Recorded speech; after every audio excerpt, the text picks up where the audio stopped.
here with the recording. So here I am with Tabby Tindell from Kristianstads DFF in Sweden in the Damallsvenskan. We want to talk a little bit about your career, about how you came to football. And I saw that you come from a place called Ocala in Florida, which probably not many people have heard of in Europe. And everybody of us expect Florida to be a beachy kind of, that you come from a beach town. But can you tell us a little bit about Ocala and how you grew up there? Yeah. So Ocala is not very beachy, actually. It's very central in the state, but Florida is very narrow, so it doesn't take long to get to the beach on either coast, which is always nice. But yeah, it's a very small town. It's maybe an hour and a half away from Orlando, which I feel like most Europeans know that reference because Disney World is there and all of the fun stuff.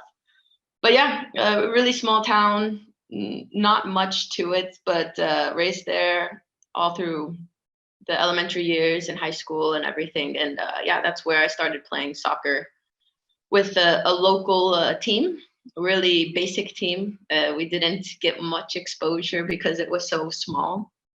But through the years, playing with high school and our team becoming more and more serious, the parents of our team were more committed to getting us to bigger tournaments and to bigger cities so that we could have chances to play in university and continue playing soccer more competitively if we wanted to. That was actually one of my questions. How often have you been to Disney World? I wanted to ask that as a kid.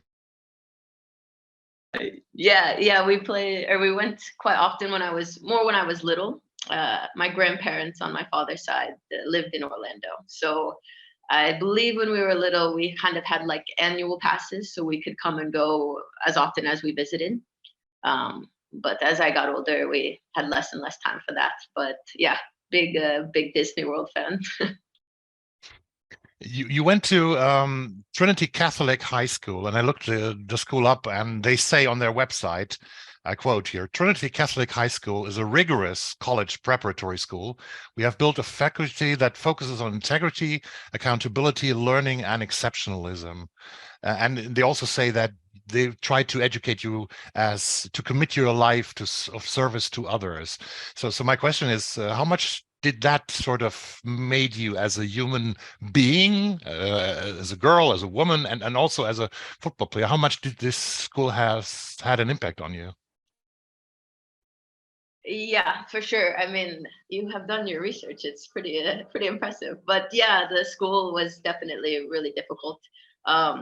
We did a lot of academics, but it was also a religious school, so we focused a lot on community service and a lot of work outside of the school too. So what I remember of my high school, it was just a lot of work. You would go to class, you would have services outside of school, you would also have your training.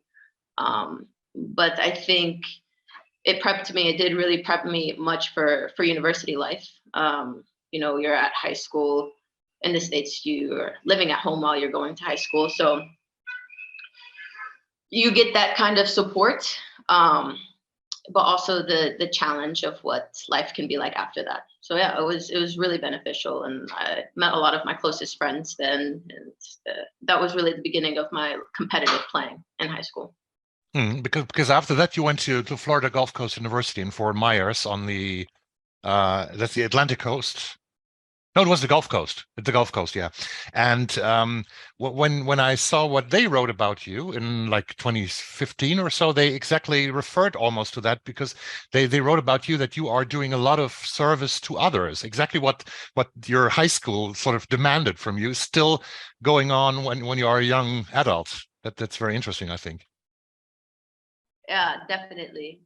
It definitely give you a different point of view. I mean, they also required you to do a lot of different types of services too. So working with the elderly, working at, we call them food kitchens for people that couldn't afford to have food every day. You would go and work and prep meals for them, volunteering at the church for different various projects that are going on. So it definitely does, like, it really broadens your perspective in life, and it grew that in me at a very young age that I actually enjoyed helping others. It makes you feel good on the inside. So it's definitely something that still I carry with today.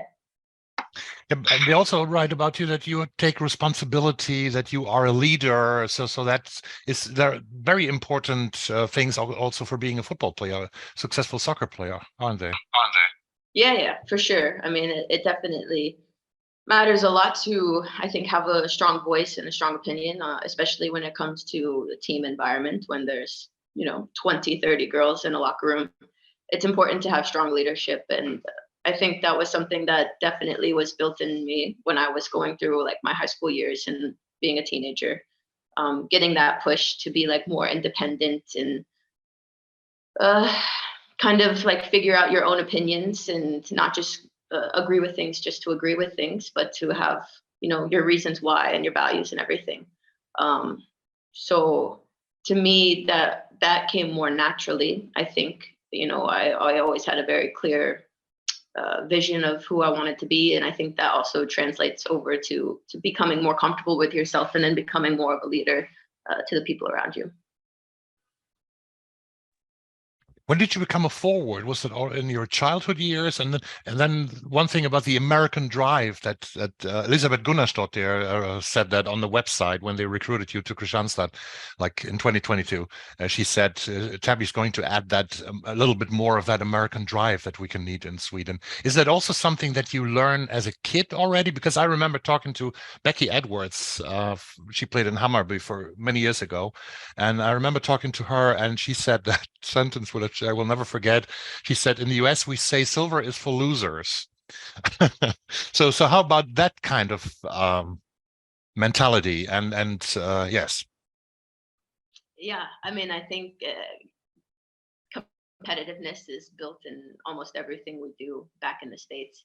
And I don't think I realized it at the time, but now moving away and living in a different country, in a different culture, you see how much it is built into your life as a kid. And yeah, for sure, it is very much like an American drive, I would say. Yeah, but it's in everything that you do. Even going to the high school that I went to, it was competitive. You had to have a certain grade, a certain GPA, certain amount of hours of service to even like qualify to go to the school. And if you didn't keep that up, then you were at risk for getting kicked out of the school. And same with like the sport aspect of the high school. You had to have a certain amount of attendance. You couldn't just skip practices. You couldn't just, I don't know. I think it's always like, if you're not doing the most you can do, there's somebody else behind you that will take your place kind of mentality. So there's always that drive to be better, to be the best, to be the first option. And yeah, silver is for losers. Yeah, I have heard that one before too, I think. Yeah, that's very interesting, because when you came to Sweden in 2019, and what happens when this American mentality, like Elisabeth Gunnarsdottir, she wants to add it to the team, but then this your American mentality, first in Kalmar, where you went in first place when you came to Sweden, meets the Swedish mentality. How does it work? Are there any clashes, or is this just working very well for you and for your Swedish teammates? Yeah, I think it's definitely like an interesting and unique blend. I think when I first came to Kalmar, I definitely still was very fresh in that, I guess, Americanism, that drive. And as for the downsides, I don't really know. I think on the pitch, I can be very focused and very driven and very like direct, which maybe is not the Swedish way. But I also think I have kind of like a easygoing personality, so I can get away with it, and not to ruffle too many feathers, as we would say, not make too many people upset. So I think that helps a bit. But I do think, how forward and talkative and I don't think an American will have a problem saying like, I am the best, or I believe I'm the best, where that is maybe not as common here.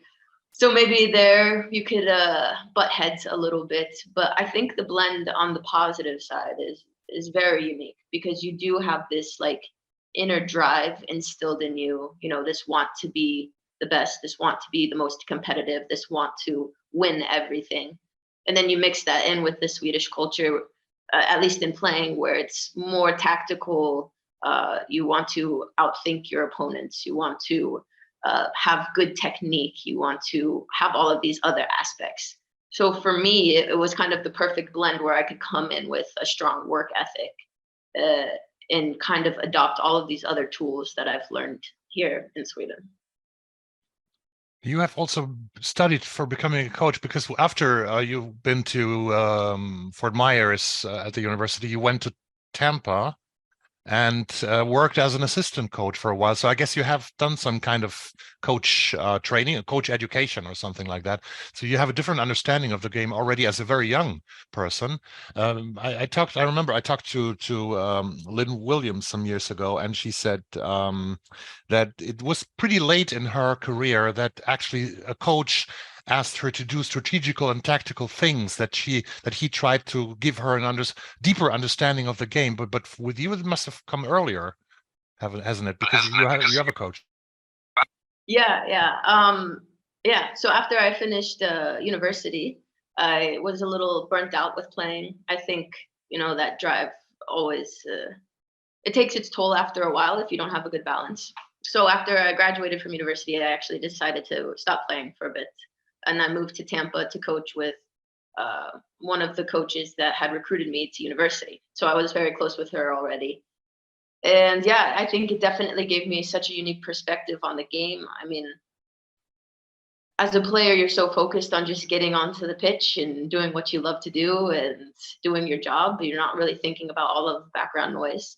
And that position allowed me to see like all of the work that goes into prepping for a game. I mean, it's a lot of video, a lot of analysis, a lot of thinking about what strengths we have as a team, what are our weaknesses, how do we like bolster our strengths and minimize our weaknesses. And I think getting a glimpse into that side, even though it was only for maybe a year and a half, it definitely gave me a unique understanding of that. And I think it was a good way to open the door to like more tactical and technical way of playing that I got here in Sweden when I finally came in 2019. But then coming to Sweden and playing here now for 4 years, would you say that the game is a lot different? Is it a little different from that what is played in the United States? Was it a big shock for you in the beginning, or did you just melt in very easily here? I think there's some differences. I think my transition was really not as bumpy as most. I think I had a pretty clean transition into the game, but I think I was really eager to get back to playing and really focused on it. So maybe that eagerness kind of helped me adapt more quickly. But definitely, I mean, the way that America plays soccer, at least in the women's side of things, is very like, be the strongest, be the fastest, be the fittest, outrun the opponent, and then you're going to win. Like that's kind of the motto. If you can run faster and be stronger, then you just take the ball and you go very direct and score goals and win games. And here, obviously, I think that directness is not so common anymore. I mean, there's build up, there's different parts of the game where you want to slow things down and be strategic. There's definitely can be games where they're super direct and super exciting for sure. But I think overall and more general, there's more thought processes behind the things that you're doing within the game. So yeah, I also think like the physicality is similar, but also different. Definitely physical in the States. You have strong girls, you have strong tackles, but here I think like the tackles and the direct hits are maybe a little bit more physical than they are in the States, which I wouldn't expect. That wouldn't be my first guess, but after a couple of years here, I think that's true. Well, some years ago, I talked to. You have to mute it. Sorry. Some years ago, I talked to Tony Gustafsson, who now coaches the Australian women's national team, and he coached Tyresö at the time when I talked to him. Then he went to the American national team and worked there as an assistant coach. He said to me that American soccer will have to change over time, because he thought that over the years, seeing the development of soccer as a whole, the USA is not going to succeed winning a lot more if they don't get to more strategical, tactical play, and also more like, I don't want to say Barcelona, but this tic-tac football, that tiki-taka, what he loves, Tony Gustafsson, that the USA will have to change their game. And looking at the World Cup now in a few weeks, what do you think about the American chances for the World Cup? Yeah, I mean, historically, the team has always been a really strong side. And I think that their physicality and their willingness to win and their history of winning, like their experience in big tournaments always takes them very, very far. But I think you can see in the most recent years that other countries are catching up. You know, they're cracking the code to being just as fit, being just as physical, being able to, you know, run with them for 90 minutes. So it'll be interesting because, yeah, the tactics coming into a tournament this big is always going to be so fun to watch. And you can see that the US has been challenged with these things. But I also think it helps, you know, the NWSL is carrying some really big names, and not just from the States, but some more and more players from Europe. And I hope that that will influence the playing style there a little bit, and kind of broaden the ideas of how they can play and what tools are available. But yeah, I think it'll be definitely so fun to watch, to see what they bring to the table, how they'll be challenged, and if they can answer those challenges with challenges of their own. Yeah, and how much impact will players like you have on American football? That's what I thought exactly now, because there are like 15, 17 American players in the Swedish league right now, many more in other leagues in Europe, and I guess that most of you will go back to the States somehow, and you might have an impact on a change in American soccer as well, don't you? Yeah, I think so. I mean, maybe it's not as far reaching as some of the bigger names in the States, but even, you know, coming back, you know, our season is so long here in Sweden. We're here from January to beginning of December, really. So I go home for those 4 weeks in December, and you know, my family loves to tell their friends and family as well, like that I'm playing overseas, playing in Sweden.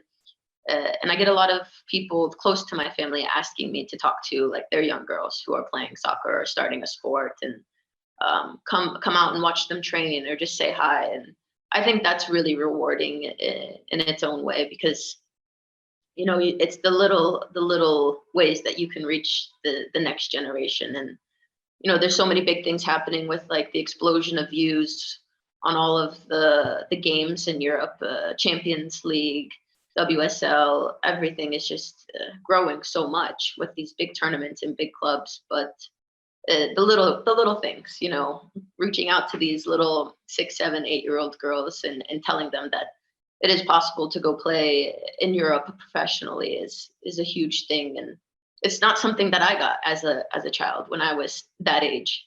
I never even knew that that was a possibility until I reached university, that I could go and play professionally in Europe. So it means a lot to be able to do something like that. Yeah, I mean, if you meet like 100 girls when you go home, and you have like 16 American players, they go home as well, you meet 1,600 girls already. So that has definitely an impact. Yeah, I mean, it adds up quick. You don't realize it, but it definitely does. And it's not just those moments either. Now with, like, social media and Instagram and TikTok, you know, they're all following us. You know, I have 2 other Americans here, and they have similar stories of being home, and younger kids looking up to them. And I think the exposure of, like, the different paths that you can take, and the different ways you can end up as a professional is so huge for these young girls. It makes their dreams not just dreams, but more of a reality, more of a pathway that they can follow and really, really excel at. Let's talk a little bit about Kristianstad, your club now. Kristianstad is one of the top teams, one of the, I would say, 4 or 5 top teams in the league. Right now, it's there's a little gap between you point-wise to Häcken. But how would you describe Kristianstad's playing style, and what are the prospects for Kristianstad this season? Yeah, I mean, I think here is probably one of the most unique clubs that I've experienced, and it's not like I've experienced many, but it's just the friendship and the relationships that we have on this team is so like genuine. It makes it so fun. Like you can walk into the locker room and sit next to anybody on the team and get along with them. And I think it's not always easy to find something like that when everything is so easy and compatible and everybody gets along so well. So it makes it more fun in a sense like that. Like you're really going to work and working with your best buddies. And that's really, really a unique quality that I think Beta and all of the staff that have been here for a longer time have done a really good job in growing. And yeah, and it makes it more fun on the pitch too. I mean, as a player, I think she challenges every single player in the way they think and the way they view the game and the decisions that they're taking. You know, there's so many details that she and the rest of the staff go through that really make you grow. And as a player, it really challenges you. And I think that's what everybody wants at this level. You know, everybody is a good player at this level. Everybody knows how to play good soccer. Everybody has good skills. But to keep that challenge, to keep picking up little details that you're not getting, and to force you to understand how to fix them or what to do next, I think that is one of my favorite things about Kristianstad right now. Yeah, and you played together with Canadian forward Evelyne Viens. I think she must be pronounced French. How I talked to her last year actually here, and how's it playing with her? How do you two get out to work together on the pitch? How is that playing with her? Yeah, I think we both got really fortunate to sign for the same team last year. We kind of were in the same circles a little bit in Florida. We both went to university in Florida, just different schools. And I was maybe 2 years or 3 ahead of her. But I think that maybe have influenced our playing styles a little bit and our way of thinking and viewing the game, because when we came together last year on the team, I mean, we had really good chemistry on the field. We had really good connection. And I think that's still true this year as well, even if the stats look a little bit different than they do last year. But I think playing with her is easy because I know how she thinks, because she thinks like I do and I think like she does. So it's really fun to play off of each other. And we're also both so competitive, so it makes practices really fun as well, especially when we're doing different kind of challenges and techniques and stuff. So yeah, I absolutely love playing with her. And I think it just came out on Instagram. She made the team, so really excited for her coming in the summer, see what she can do. How is that? You also played with Julia Roddar from Hammarby. She's playing for Hammarby, also Swedish international, who hopefully makes the World Cup roster. She's close to it. We don't know, but how it was playing with her, with Julia? Yeah, I mean, she's such a nice person, and I have known her for so many years. We played maybe 2 years together, a year and a half together in university. So she was a little bit older than I was, so she was kind of like a role model for me, like a new freshman coming into university and not knowing what to expect or how big the challenge was. And she was just one of the older leaders that knew what was going on and always helped out and directed the younger ones. And yeah, I think we got along really quickly together back in university. And it's kind of funny that she came to the States to play and then went back to Sweden, and I was in the States and then went to Sweden. So we've had this kind of connection going through the years where we would keep up with each other. And she went back to the States and came back to Sweden. So I think it's nice to have somebody else that you get along with that has experienced both cultures, both playing styles, lived in both countries, kind of can pick up on the same similarities or differences that you see, but you can't maybe articulate that well, you know. But yeah, we actually got a chance to catch up a little bit after the Hammarby game when they came here to Kristianstad. So it was nice to get to talk to a good friend.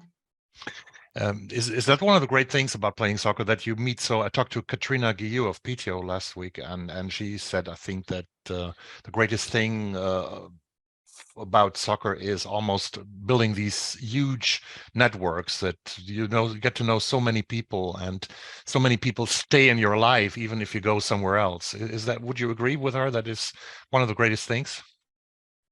Yeah, absolutely. I think playing football is a profession that you change a lot. You move around, you go to different clubs, maybe go to different countries quite often. But the world of football, especially women's football, I think is pretty small. You know, you kind of see the same names, you kind of hear about the same things, you know somebody who knows somebody, or you know somebody who played somewhere. So this network really is one of the greater things, I think. Even a year ago, not this December, but the December before, I had some of my Swedish friends from Kalmar come to Florida and stay with me for Christmas and New Year's as well. So yeah, it's really nice to be able to meet so many different people and build like genuine relationships and friendships with them. That, you know, you guys aren't in the same city, you're not in the same country, but you still have that connection. And so 4 years ago, you came to Sweden, and you have you developed a different look on the United States and on Florida? And maybe that's already my last question almost. About Florida, what are you missing apart from your friends and your family, of course? Is there anything like products or habits that you can't do in Sweden that you are usually doing in Florida? I think in the beginning, in my first year or two, I probably missed more restaurants, more of the socializing aspect in the States. I feel like there's so many bigger cities in the States where we lived, at least in my college and in Tampa, you could go out and be spontaneous and there's things happening and you could socialize, make new friends pretty quickly. So I think I missed that aspect because I found in my first couple of years, it takes a while to get Swedes to warm up to you and open up to you. But now I think looking at how many years I've been here, I think my views have changed a little bit. I kind of like the smaller vibe, the smaller town vibes, more quiet, more easygoing. The weather as well. I mean, Florida, I always loved that it was summer all of the time. It was one of my favorite things. You could go to the beach any time of the year. That here, I mean, I don't love the winter, but I do have an appreciation for the seasons now. I mean, we don't really get fall, we don't really get spring in Florida. So it was kind of fun first couple of years to roll through those seasons and see and experience it in a different way. But yeah, I think overall now I really like the way of life here in Sweden. I mean, it was never my plan to have been here so long, I don't think. I always thought, you know, I would go for a couple of years and then see what happens next. But the longer I'm here, the more I think I fall for the Sweden charm a little bit. If you could take anything with you to the United States from Sweden, what would you introduce over there? That's a good question. I don't know. I think I really like the lifestyle, like how active and how people are like always moving or riding their bikes around or walking to places. I mean, most of the apartment buildings all have stairs. Like it's so easy to be moving and out and about in cities, especially here in Kristianstad. I feel like I could walk or bike anywhere, and that's probably how it is in most cities. So I think I really miss that. You know, when I go home, even this past December, I was staying with my sister, and I just wanted to go for a morning walk and grab a coffee.